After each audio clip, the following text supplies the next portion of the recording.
So real quick before you start skipping through the video, I do want to let you guys know, usually in my build videos, I do show multiple different setups. I show, a lot of different pieces.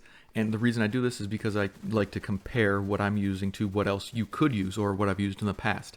So if you skip through the video to like the first build you see, and then you just pause it, look at the build and leave, you might not actually be seeing the build that I'm trying to show you.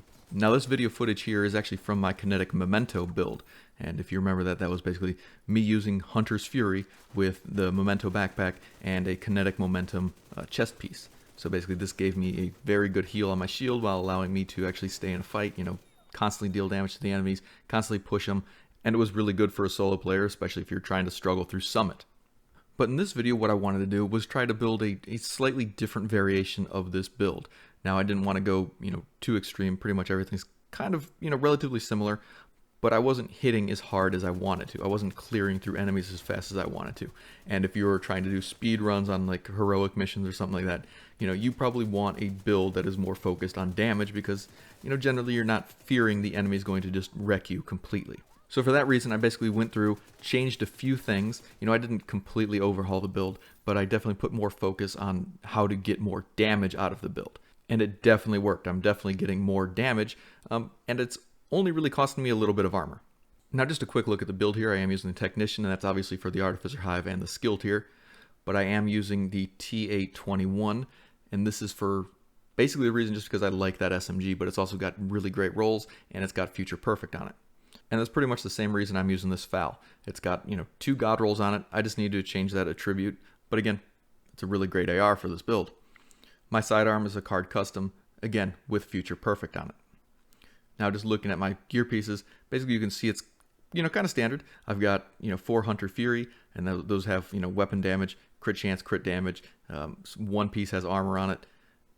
I do have armor regen a little bit on the build, and that's just because I can't really decide if I want to get rid of it on the gloves, but on my chest piece I do have a Sokolov, and this has obliterate on it, so obviously whenever I get critical hits, I'm building up my total weapon damage.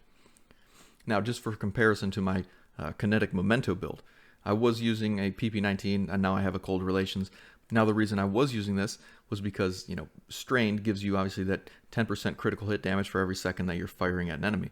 But what happens is when you stop firing, you basically just completely lose all those stacks. So then the next enemy you start firing on, you have to build them all over again. So with the approach I'm taking now, I've kind of flip-flopped the roles of the weapon and the chest piece. So before, my chest piece with Kinetic Momentum was basically giving me extra skill healing for my Artificer Hive. And then my weapon was giving me the increased damage. Now, my weapon is going to give me the increased skill tiers to boost my Hive, and my chest piece is going to give me the increased damage. Now the difference here is that I basically get a longer period where I can use my bonus damage. So I can, reload and then keep the stacks when I shoot a new enemy. So I think that's a huge benefit. Of course, to keep the Artificer Hive being, fully stocked and constantly repairing me for a good deal, then I need to actually constantly be killing enemies, which, since I am pushing out more damage, is a lot easier to do with this build. Now you can see off the bat my skills aren't incredibly powerful. My Hive is going to be healing for 48%, and my shield has 4 million health, which they're good enough to get you in the fight, and basically you have to take it from there. So you have to start building up your stacks. You have to build up your mementos or your kill confirmed, whatever they're called, and strengthen your skills by engaging in smart combat until you basically get fully powered up. Now the reason I like this build is because, again, it does allow you to push up quicker. It does allow you to get kills faster. You don't have to, worry about being surrounded as much, just because you are dealing damage a lot better. Now, it really depends on your playstyle.